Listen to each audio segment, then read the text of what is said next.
Most of the dialogue in theology is theologians putting up arguments for God and philosophers, atheists, criticizing those. Let's turn it around. What are some good arguments against God? The most convincing to me is that we don't need him, her, or it argument. And what's he supposed to do? One thing he's supposed to do is create us in his image. Now that we understand through Darwin how the process of copying information with variation and selection can give rise to design out of nowhere, we don't need God to do the design job. Now, that doesn't prove he doesn't exist, but it certainly takes away the major reason for believing Well, I in think him. it does in biology, but not necessarily in physics, because you need to start with laws of physics. Those laws of physics seem to have to have their constants fine-tuned to a very tight degree in order to have a physical universe that can last long enough so that evolution can occur. But I'd say two things to that. One, it doesn't help to posit a God. I mean, when you take God back that far, you've lost all the things that many people believe in a personal God and you know, intervening in human lives. We're talking about setting up the universe in the first place sort of God. So that's not what most people mean. Now, that sort of God, yes, maybe. There are some scientists who say, well, what I mean by God is just the rules of the universe. Well, that's not, you know... That's cheating. That's kind of cheating. You say, Yeah. Fine. But if you mean, why is there something rather than nothing sort of God, and why these constants, there are lots of other possibilities. It's possible that science will find that actually these are the only constants there can be. Mm-hmm. It's possible that it will find there are multiple universes in which they all, in some form or another, exist.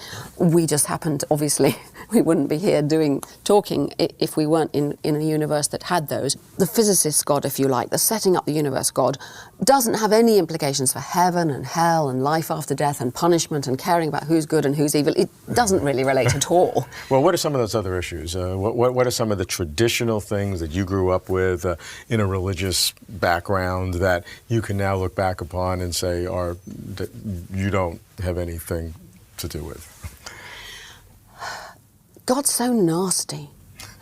That doesn't prove he doesn't exist, of course, but, you know, the inconsistencies and incompatibilities in what people believe just strike me as bizarre. I mean, God is supposed to be wonderful and loving and caring. So is Allah supposed to be, you know, all-merciful.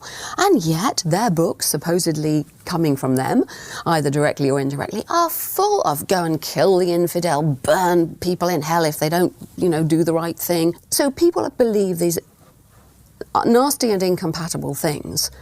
Is that an argument against it? Well, it certainly weakens the idea. If people could come up with a consistent idea of God that had a definite purpose to fulfill, that would be much more powerful than this mess of a nasty creature that they seem to want to believe in. What about the diversity of religions? Is that an argument against the validity of any of them?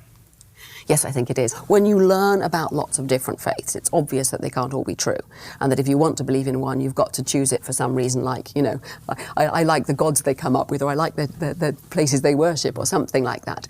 So I do think the inconsistency is an important argument against. Some would point to the commonality among these religions, that they all have a sense of the mystical, or they all have a consciousness or a non-physical consciousness, and that each one is looking at the truth in a different way. Right. Right deep down in the core of most religions, I think, are some deep and important truths. They are so overlaid with all the memes of worship and ridiculous ideas about this and that. But deep down in there are some critical things which actually are rather hard for humans to accept, which is, I think, why they build up this superstructure of gods and everything. A classic mystical experience is usually of the form of, in some sense, my normal self has dissolved. I am no more separate from the universe. Everything is all interconnected, and I just am. Somehow I am the universe, and it is me, and everything is fine. Now, this is a common human experience. I mean, it's not frequent, but you know, it runs through history, through different cultures. Deep in the heart, we are capable of seeing that our little selves are not important, and letting go and becoming one with the universe.